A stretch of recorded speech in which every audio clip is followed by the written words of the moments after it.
Welcome to the e-learning course concerning the familiarization of professionals with the maritime transport industry.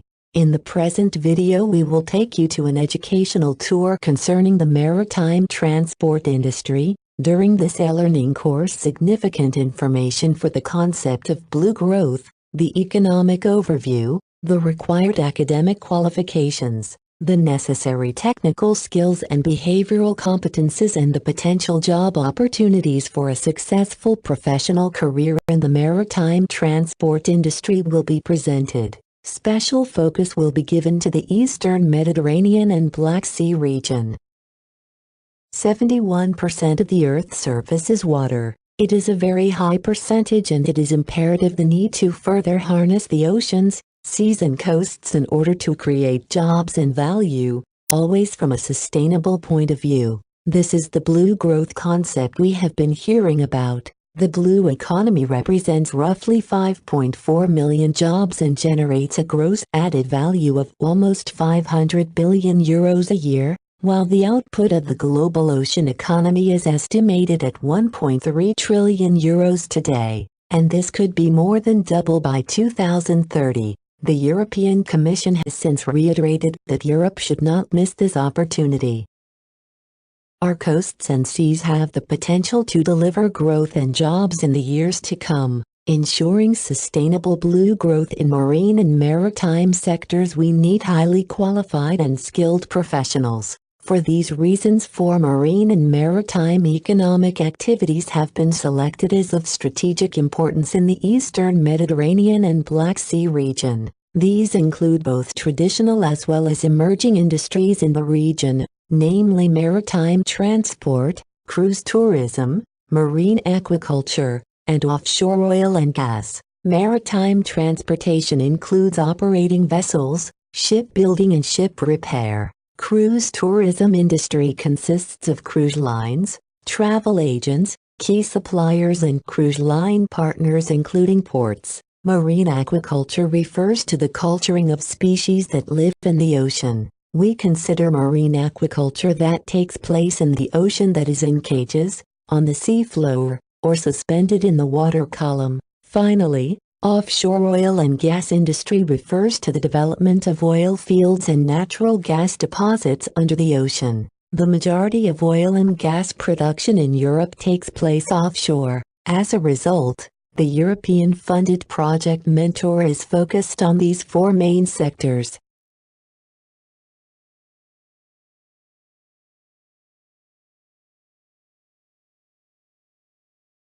Maritime transport is essential to the world's economy, as over 90% of the world's trade is carried by sea, and it is, by far, the most cost-effective way to move on mass goods and raw materials around the world. Without maritime transport and related developments in transport technologies, in particular containerization, globalization as we know it would not have materialized. From the consumer perspective, maritime transport is the main channel that promoted access to wide-ranging products at competitive prices. The world shipping industry is divided into sub-markets: liquid cargo, dry cargo, and container vessels that take finished goods. The cost of transporting a bicycle from Asia to Europe in a container is about $10, a kilogram of coffee just 15 cents, and a can of beer 1 cent. Global seaborne trade is doing well, supported by the 2017 upswing in the world economy, expanding at 4%, the fastest growth in 5 years. Global maritime trade gathered momentum and raised sentiment in the shipping industry. Total volumes reached 10.7 billion tons, reflecting an additional 411 million tons, nearly half of which were made of dry bulk commodities. Global containerized trade increased by 6.4%, following the historical lows of the 2 previous years. Dry bulk cargo increased by 4%, up from 1.7% in 2016, while growth in crude oil shipments decelerated to 2.4%. Reduced shipments from exporters of the Organization of Petroleum Exporting Countries were offset by increased trade flows originating from the Atlantic Basin and moving eastward towards Asia. This new trend has reshaped crude oil trade patterns, which became less concentrated on usual suppliers from Western Asia, supported by the growing global refining capacity, especially in Asia, and the appeal of gas as a cleaner energy source. Refined petroleum products and gas increased by a combined 3.9% in 2017. The top 5 ship-owning countries together account for 49.6% of the world fleet in deadweight tonnage. Greece has expanded its lead, adding 21 million deadweight in 2017. It now has a market share of 17.3%, followed by Japan at 11.7%. China at 9.6% and Germany at 5.6%. Ship owners from Greece specialize in oil tankers, in which Greece has a market share of 24%, as well as dry bulk carriers. Japan and China have their largest market shares in dry bulk carriers, with 20 and 16%, respectively. Ship owners from Germany specialize mostly in container ships, in which Germany has a market share of 20%. Among charter owners, that is, owners that do not themselves provide liner services but instead charter ships to liner companies, Germany has a market share of 1/3, down from 2/3 in 2013, and owners from Canada, China and Greece have expanded their markets. The container freight market improved considerably, following a difficult market environment in 2016. Global container demand grew at 6.4% in 2017, taking total volumes to an estimated 148 million TEUs. The strong development in global container shipping demand in 2017 reflects a fundamental improvement in the global economic environment. The dry bulk market underwent a remarkable recovery in 2017. Growth in demand for seaborne dry bulk surpassed the fleet growth, as demand for commodities went up, while the surplus of vessels gradually continued to diminish. Seaborne dry cargo shipments increased by 4.4% in 2017, up from 2.0% in 2016. Overall, 2017 proved to be a challenging year for the tanker market, mainly because of the pressure faced by markets from continuous growth in supply capacity, particularly in the crude tanker sector that was matched by a relative deceleration in demand growth. It is estimated that global tanker trade expanded at an annual average growth rate of 3.0% in 2017. The crude oil tanker fleet grew by 5% and the product tanker fleet grew by 4.2%. Rapid growth in the capacity of tankers carrying crude oil and products has further affected market balance, particularly in the crude oil sector. Maritime transport is a highly regulated industry. Some of the most important regulatory organizations are introduced next. The International Maritime Organization (IMO) is the United Nations Systems Regulatory Agency for the maritime sector. Its global mandate is safe, secure and efficient shipping on clean oceans. IMO pursues that mandate by adopting international maritime rules and standards that are then implemented and enforced by governments in the exercise of flag, port and coastal state jurisdiction. The European Maritime Safety Agency is one of the EU's decentralized agencies, based in Lisbon. The agency provides technical assistance and support to the European Commission and member states in the development and implementation of EU legislation on maritime safety, pollution by ships and maritime security. The International Labour Organization (ILO) brings together governments,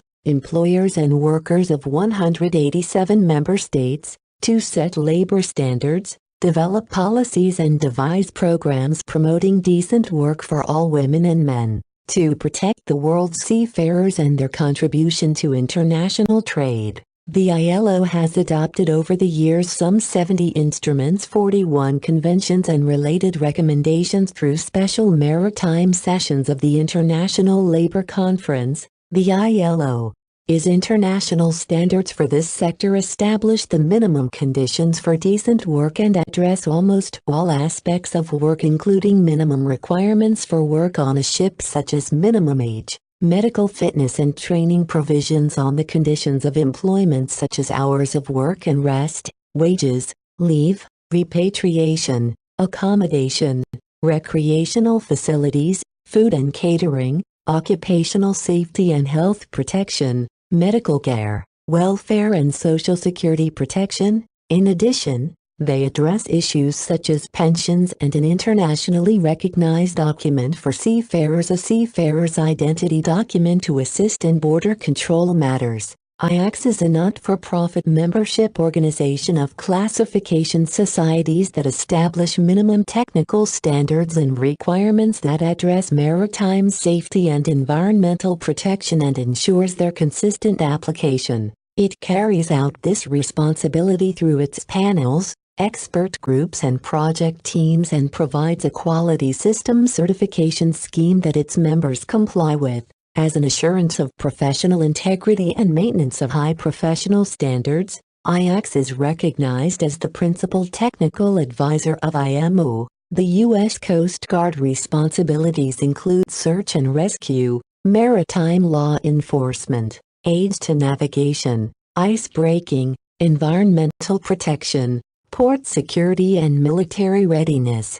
At the start of 2014, the EU-controlled fleet comprised of 660 million deadweight tons, 450 million gross tons, and 23,000 vessels. The EU-controlled fleet is dominated by three types of vessel: bulkers 28% of gross tonnage, oil tankers 25% and container ships 25%. The EU-controlled fleet represents 40% of the world's gross tonnage. In some types of vessel, however, the EU-controlled share is much higher. Most notably, the EU controls 60% of the world's container ships and 43% of the world's oil tankers. Within the EU-controlled fleet, the strongest growth between 2005 and 2014 was recorded amongst offshore vessels. The EU's share of the world offshore fleet increased from 28% in 2005 to 37% in 2014 in gross tonnage terms,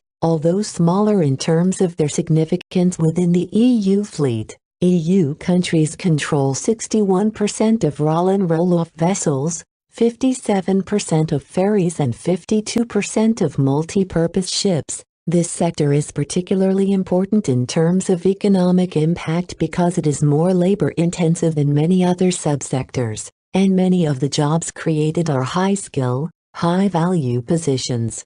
In 2012, the EU shipping industry is estimated to have directly employed 590,000 people. It is estimated that around 4/5 of posts, or 470,000 jobs, are based at sea. It is tentatively estimated that around 40% of these seafarers are EU or European Economic Area nationals. The skills and experience of seafarers are vital to the smooth functioning of the shipping industry, and are also highly valued by firms in the wider maritime cluster and beyond. Indicative estimates suggest there were approximately 38,000 students cadets in maritime academy-type training in 2012. An 11% increase from 2004. In 2012, the EU shipping industry is estimated to have contributed €56 billion to GDP, and generated tax revenues of €6 billion. Shipping is a high-productivity industry. Each worker is estimated to have generated €88,000 of GDP, significantly above the EU average of €53,000. The shipping industry indirectly supported an estimated €59 billion contribution to GDP and 1.1 million jobs through its European supply chain in 2012. The spending of wages by those employed in the shipping industry and its supply chain supported an estimated additional 30 billion euros of GDP and jobs for 550,000 people. Taking these effects together, the total GDP contribution of the European shipping industry in 2012 is estimated to have been 145 billion euros. The industry also supported employment for an estimated 2.3 million people, and tax revenues estimated at 41 billion euros.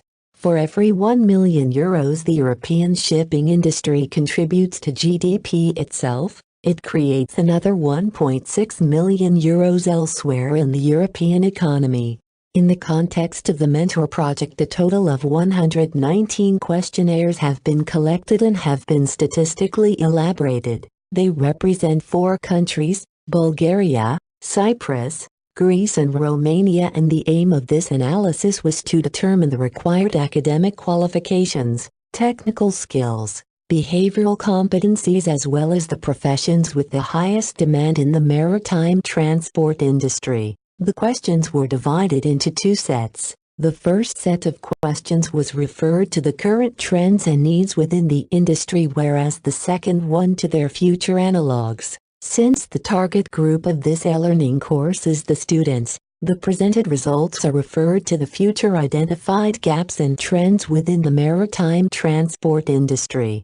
Academic qualifications are the degrees and diplomas that an individual has acquired, whether by full-time study, part-time study or private study, whether conferred in the home country or abroad, and whether conferred by public or private educational authorities. As far as the necessary academic qualifications are concerned, all gathered data regarding tertiary education were collected and grouped based on its relevance. As a result, 9 main categories of tertiary education degrees identified in the questionnaires, namely, naval architecture and marine engineering, mechanical engineering, computer science, economic studies, maritime studies, environmental engineering, other specialization courses or lower-ranking crew, accounting and shipping law. These academic qualifications can be classified based on the proposed taxonomy by the International Standard Classification of Education.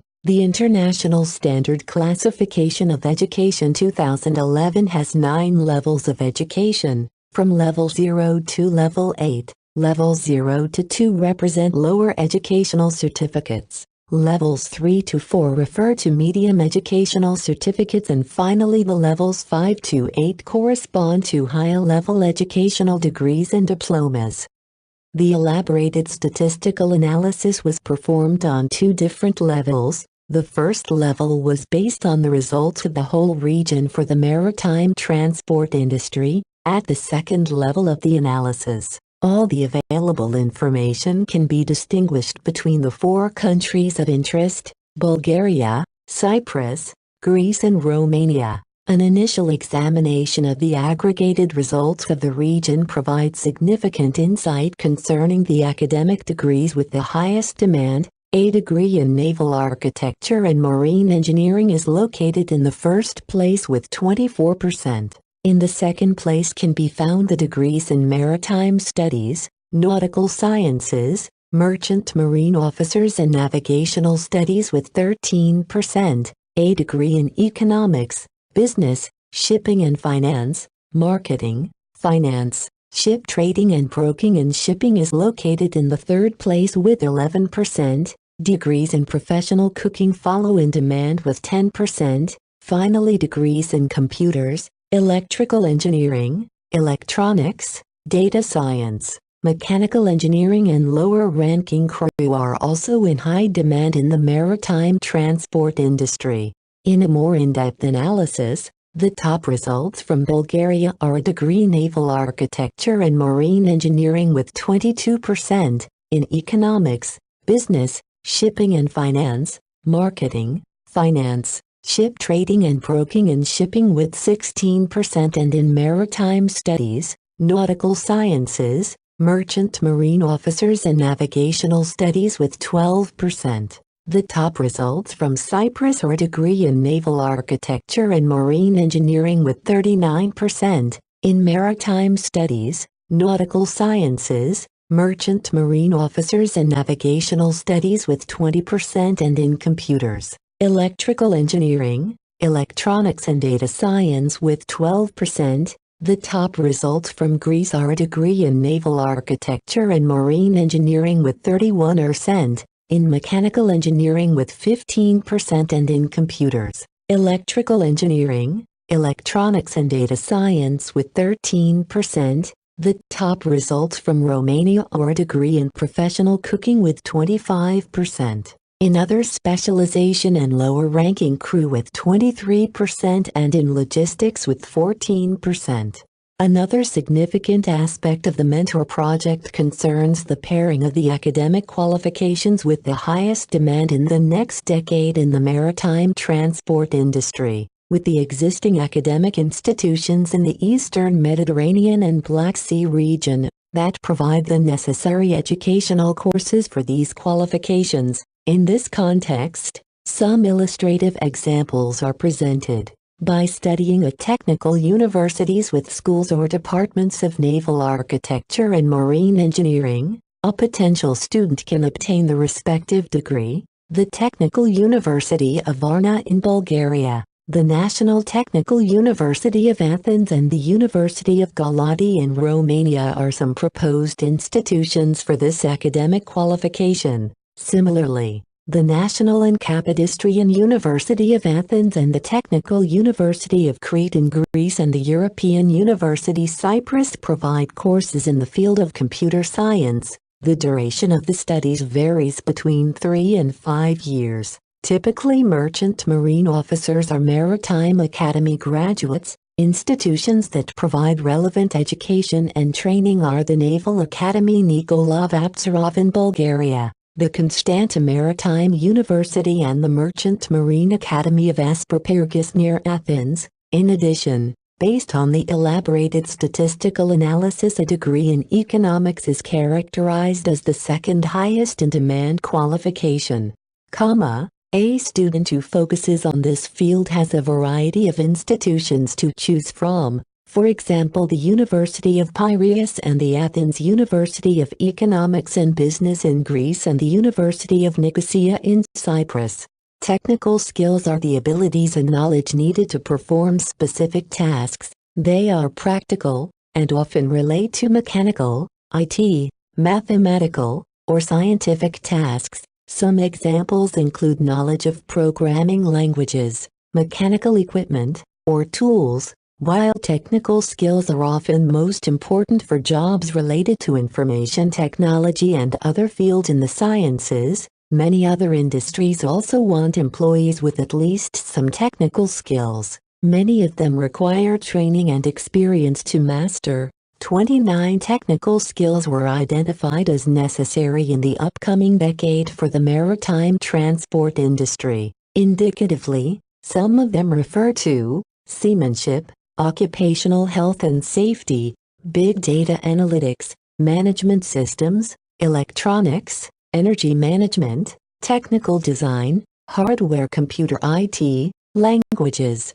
The statistical elaboration of the Eastern Mediterranean and Black Sea region show that the most crucial technical skills are machinery damage and repair with 10%, technical writing and reporting follows with 9%. In the third spot can be found testing, inspection and verification and communications with 7%, project management and diagnostic engineering follow with 6%, whereas languages, management systems, seamanship, hardware, computer and IT account for 5% each. The remaining technical skills are risk assessment, big data analytics, customer care, technical design, occupational health and safety, energy management, electronics, welding, materials and non-destructive examination, auditing management systems, operating systems, driving specialized vehicles,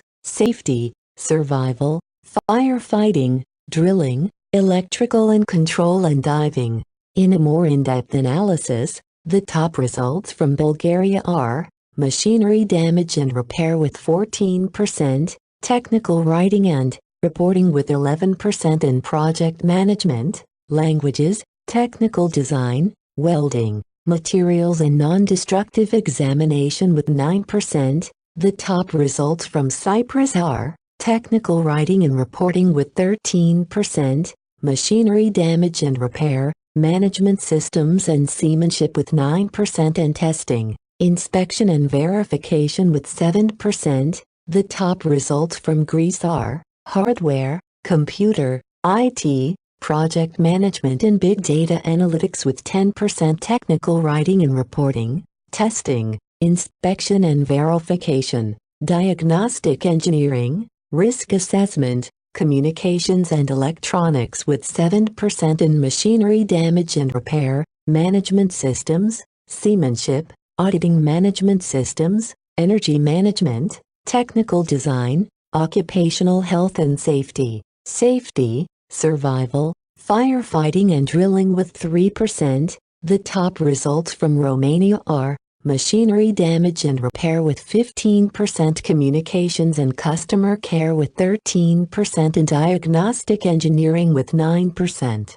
Competence is defined as a cluster of related abilities, commitments, knowledge, and skills that enable a person or an organization to act effectively in a job or situation. Because each level of responsibility has its own requirements, competence can occur in any period of a person's life or at any stage of his or her career. In the distributed questionnaire, a pre-selected list of behavioral competencies was included, and participants should indicate the top 3 required for the maritime transport industry. The aforementioned competencies are leading, persuasive, deciding, planning and organizing, business awareness, analyzing problem solving, communication in writing, networking, teamwork collaboration, flexibility adaptability, resilience, personal motivation and adherence to principles and values.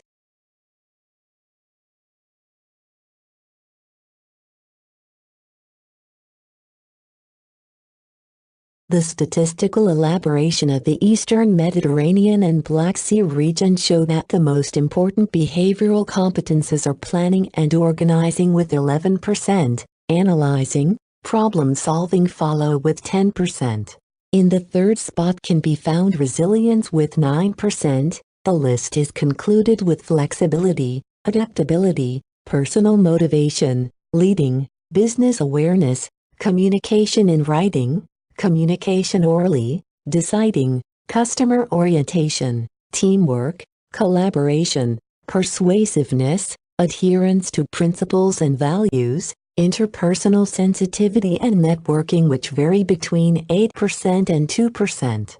In a more in-depth analysis, the top results from Bulgaria are personal motivation with 14%, analyzing, problem solving with 13%, and business awareness and resilience with 10%. The top results from Cyprus are communication in writing, planning and organizing with 9%, business awareness and leading with 8%, and personal motivation, resilience, flexibility, adaptability and customer orientation with 7%. The top results from Greece are planning and organizing with 17%, analyzing, problem solving with 15%, and flexibility, adaptability with 11%. The top results from Romania are analyzing, problem solving and resilience with 10%, planning and organizing and persuasiveness with 9%, and leading with 8%. The maritime transport industry offers a wide range of occupations for both entry-level and experienced professionals. Maritime transport professions have been classified into different categories in order to present them in a comprehensive manner. In the context of the Mentor project, a wider profession categorization was implemented in order to analyze in depth the maritime transport professions with the highest demand in the next 10 years. Hence, 16 maritime transport profession categories were materialized, namely engineers, engine room officers, bridge officers, onshore officers, manager, lower-ranking deck crew, operations personnel, technicians, lower-ranking engine room crew, office personnel, port operations personnel, marketing PR personnel, logistics personnel, accounting personnel,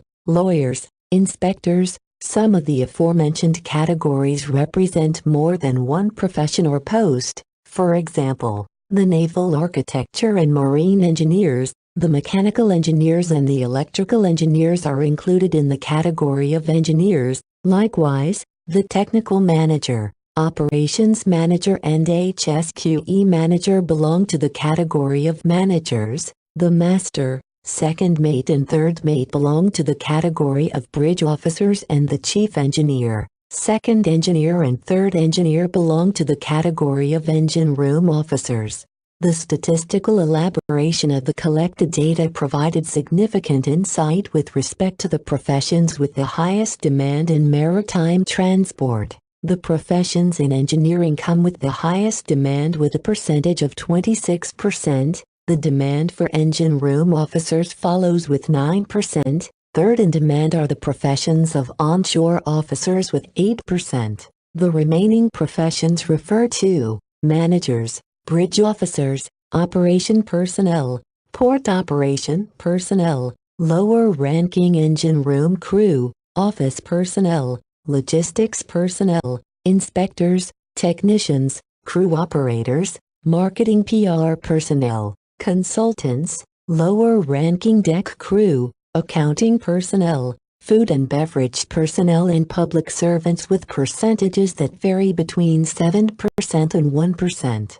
In a more in-depth analysis, the top results from Bulgaria are engineers with 20%, port operations personnel with 13%, and lower-ranking engine room crew, operations personnel and technicians with 11%. The top results from Cyprus are engineers with 25%, onshore officers with 15%, and engine room officers with 10%. The top results from Greece are engineers with 45%, onshore officers with 16%, and managers with 10%. The top results from Romania are engine room officers with 18%, engineers and bridge officers with 14%, and logistics personnel with 12%.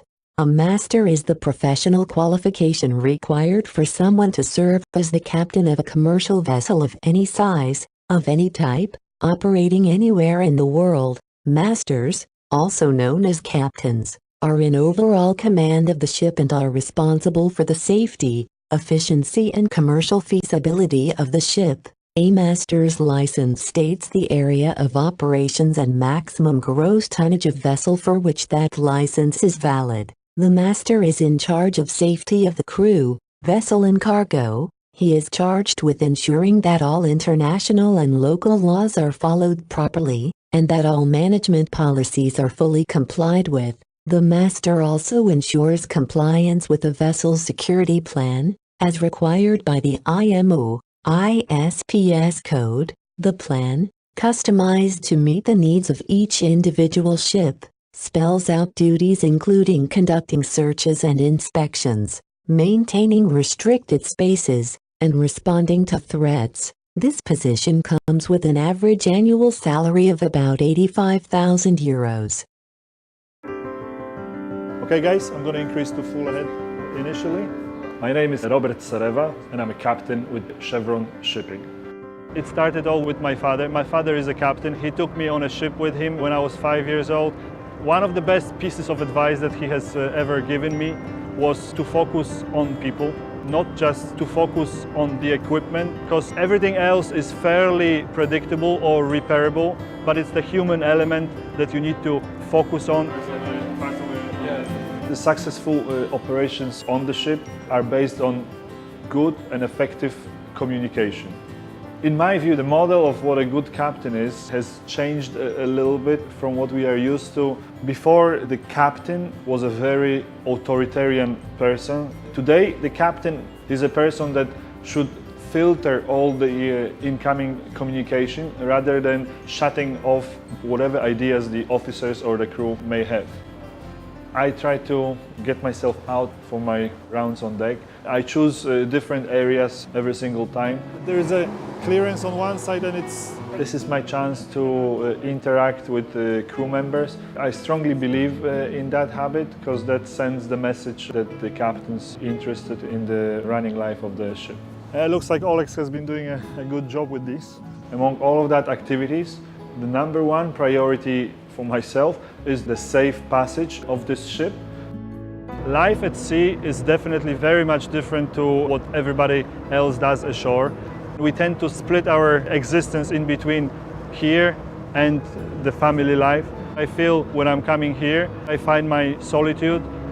I have a daughter, and it was one of the most exciting moments throughout my career to have my daughter together with my father on board. That kind of made her realize what the job is actually looking like. So it was a big discovery for both myself and for my daughter. Really good moment. It's been 11 years now that I've been working for Chevron. I've got the feeling that I'm the part of a greater organization. Therefore, you are more and more motivated to contribute to the greater success of this company. The chief engineer of the ship is the head of the technical department of the ship. It is his duty to ensure that the engine room machinery works properly for a smooth voyage. According to the Safety of Life at Sea Convention, it is the responsibility of the chief engineer to look after the safety of maritime professionals working in the engine room. This position comes with an average annual salary of about €68,000.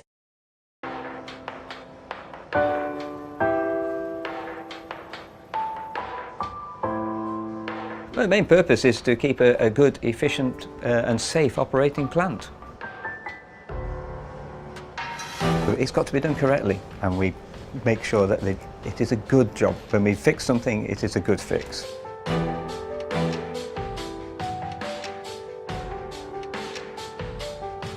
My name's Michael Wilson. I'm the chief engineer on the Maersk Seberuk.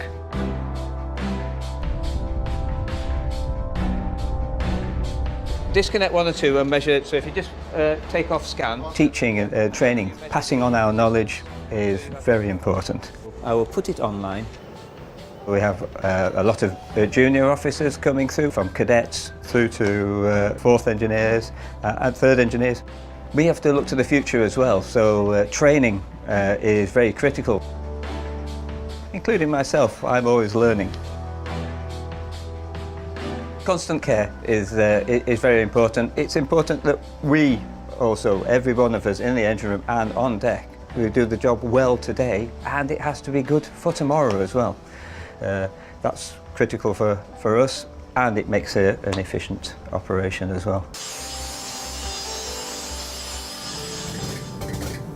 You put your best efforts into new people. Hopefully they take as much as they have off you, and they'll put their idea or slant onto it as well, and they will improve. I hope that and want that the next man will be better than myself, making the ship an even more efficient and safe. The third engineer meets the mandatory minimum requirement to act as an engineer watch officer in the engine room. He/she oversees the operation, maintenance and repairs of subordinate engineers and engine rating members of the ship's engineering team. The third engineer is familiar and proficient in the maintenance and repairs of main and auxiliary engines and their associated systems and equipment. He/she is responsible for the maintenance of the ship's safety and emergency equipment. The third engineer is an organized person who is able to multitask at times and is cognizant of the regulatory requirements of engine rooms. The third engineer must pass a color vision test and must fulfill the requirements stipulated in the standards of training,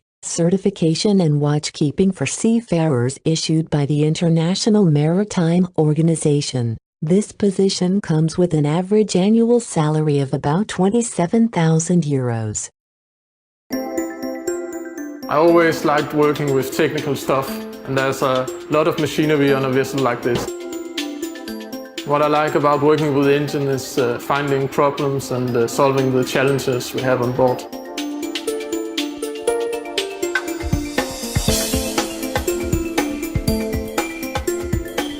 My name is Jimmy and I'm a third engineer.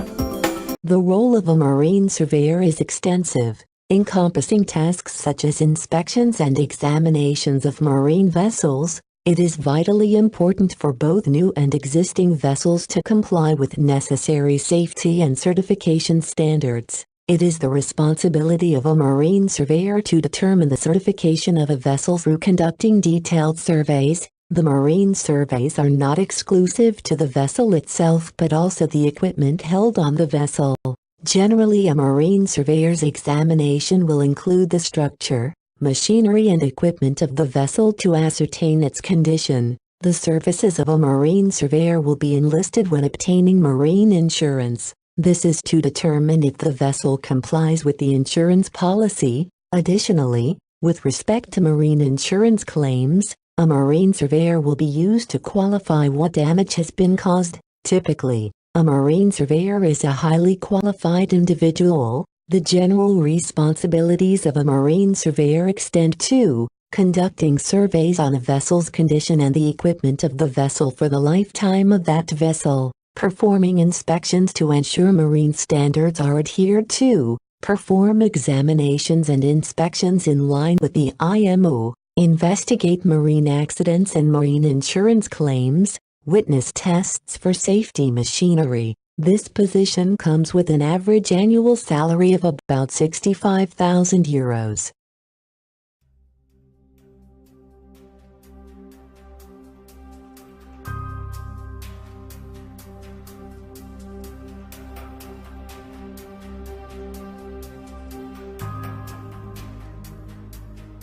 My name is Stein Arild Holsvik.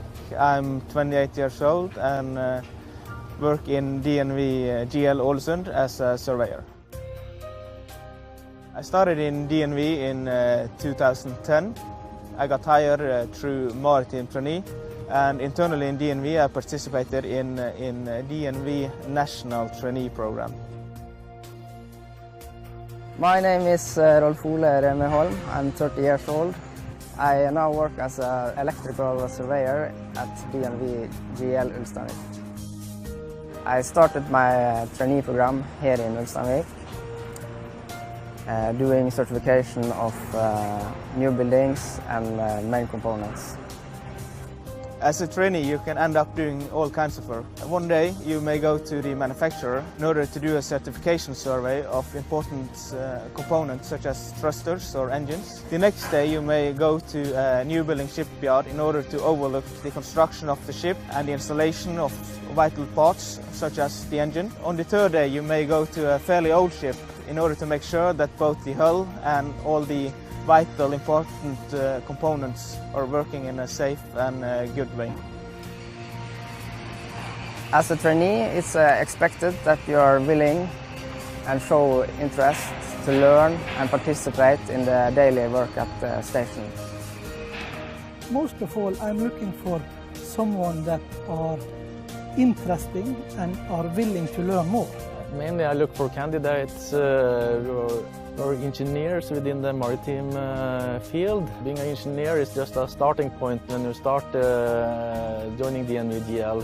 And of course they need to have good results in their specialties and these things to show that they are able to learn. But I think most of all it is the interest and the willingness to learn and to develop themselves further.